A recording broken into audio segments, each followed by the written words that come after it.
নমস্কার বন্ধুরা, আজ অনেক দিন পর একটা লং ভিডিও নিয়ে আপনাদের সামনে উপস্থাপন হলো। দেখুন, আজ আমি করছি রুক্মিণী মাতাকে।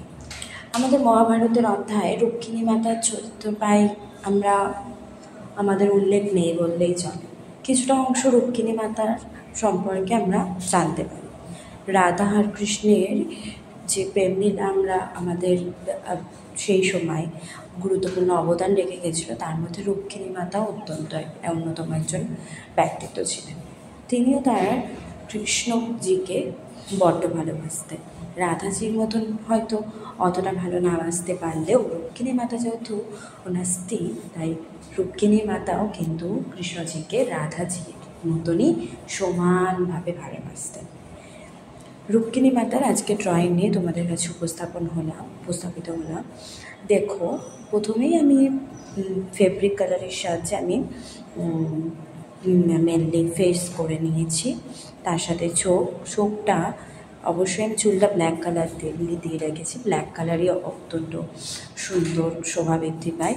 এর সাথে হোয়াইট কালারের ফেব্রিক দিলে ভালো হতো ফ্লাওয়ারের ক্ষেত্রে, কিন্তু আমি এখানে পার্পল কালারটা ইউজ করেছি খুব ব্রাইটের জন্য। হোয়াইট কালার দিলে ওটা ফুটতো না, ওই জন্য আস্তে আস্তে আমি গয়না করে নিয়েছি। এবং শাড়িটার পোর্শনটা আমি শাড়ি করে নিই, হাফ পোর্শন ব্লাউজ রেখে ওটাকে রেড কালার করে দিয়েছি। তোমাদের কেমন লাগছে ড্রয়িংটা অবশ্যই কিন্তু কমেন্ট করে জানিও। পরবর্তীকালে তোমরা কী ধরনের ড্রয়িং আমার কাছ থেকে চাইছো অবশ্যই কিন্তু কমেন্টের মাধ্যমে জানাতে থাকো। তোমরা বাচ্চারাও এই ভিডিওটা দেখছো বা বড়রা দেখছো। তোমাদের ড্রয়িং হচ্ছে এমন একটা জিনিস, সকলের কাছে অত্যন্ত প্রিয় একটি জিনিস। তোমরাও কিন্তু এই ধরনের ড্রয়িং করতে থাকো আমার ভিডিও দেখে দেখে। আর আমার ভিডিওর মধ্যে সবচেয়ে কোন ড্রয়িং তোমাদের ভালো লাগছে অবশ্যই কিন্তু কমেন্টের মাধ্যমে জানাতে থাকো। তোমাদের একটা কমেন্ট আমাদেরকে আরও কাজের ক্ষেত্রে আরও ইন্সপায়ার করে। এই জন্য বলছি, তোমরা একটু কমেন্টের মাধ্যমে অবশ্যই জানিও কী ধরনের ড্রয়িং পরবর্তীকালে তোমরা পেতে চাইছো।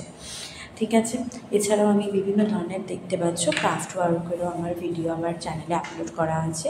অবশ্যই কিন্তু তোমরা সেটাকে সাবস্ক্রাইব করে এবং লাইক দিয়ে পাশে থাকো। তারপর কথা বলতে দেখো, আমার রুক্মিণী মাতার ড্রয়িং প্রায় হাফ কমপ্লিট হয়ে গেছে।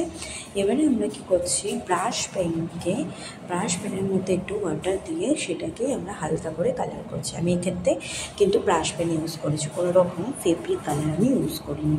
আমি মূলত ফেসের ক্ষেত্রেও অরেঞ্জ কালারটাকে, যেহেতু স্কিন কালারটা আমরা জানি করা যায়,